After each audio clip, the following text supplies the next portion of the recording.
அனைவருக்கும் வணக்கம். இப்போ நீங்கள் பார்த்துட்ருக்கிறது காந்தாரி மிளகாய்.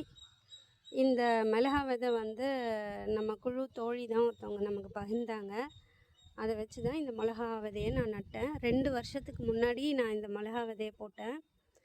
அப்போ வந்துட்டு ஒரு 2 மாதத்துலேருந்து காய் கொடுக்க ஆரம்பிச்சுது. இப்போ வந்து 2வது வருஷம் இது. கம்ப்ளீட் ஆயிடுச்சு 2 வருஷமே. இதில் வந்து பார்த்திங்கன்னா எப்பொழுதுமே காய் நிறைய காய்க்கும். 100லேருந்து 200, 300 காய்கள் வரைக்கும் காய்க்கும். இதை வச்சு ஒரு 1.5 மாதத்துல வந்து நான் ஒரு வாட்டி அரப்பு மோர் கரைசல் தெளிச்சிருந்தேன். அதுக்கப்புறமா வந்து கொஞ்சம் பராமரிப்பு இல்லாமல் விட்டுட்ட பிறகு இலை சுருட்டல் வந்தது. அப்போ வந்து தேமோர் கரைசல் ஸ்ப்ரே பண்ணோம்.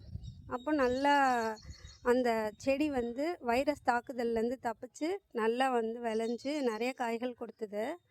இதே வந்து நான் மாடி தோட்டத்தில் ஒரு மிளகா செடி இதே மாதிரி தான் வச்சு வளர்த்தேன். அதுலேயும் இதே மாதிரி நிறையா காய்கள் வந்து காய்ச்சிது. அதுலேயும் வந்து மிளகாயை பொறுத்த வரைக்கும் இலை சுருட்டல் நோயும் இலைப்பேன் தாக்குதலும் அதிகமாக இருக்கும்.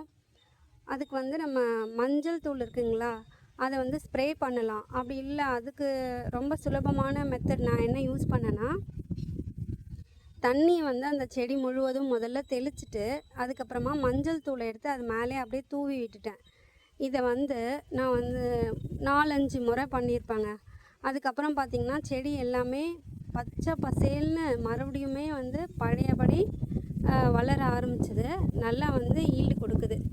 இந்த மிளகாய் வந்து காரமும் நல்லா செம்மையாக காரமாக இருக்கும். ரொம்ப நல்லாயிருக்கும்.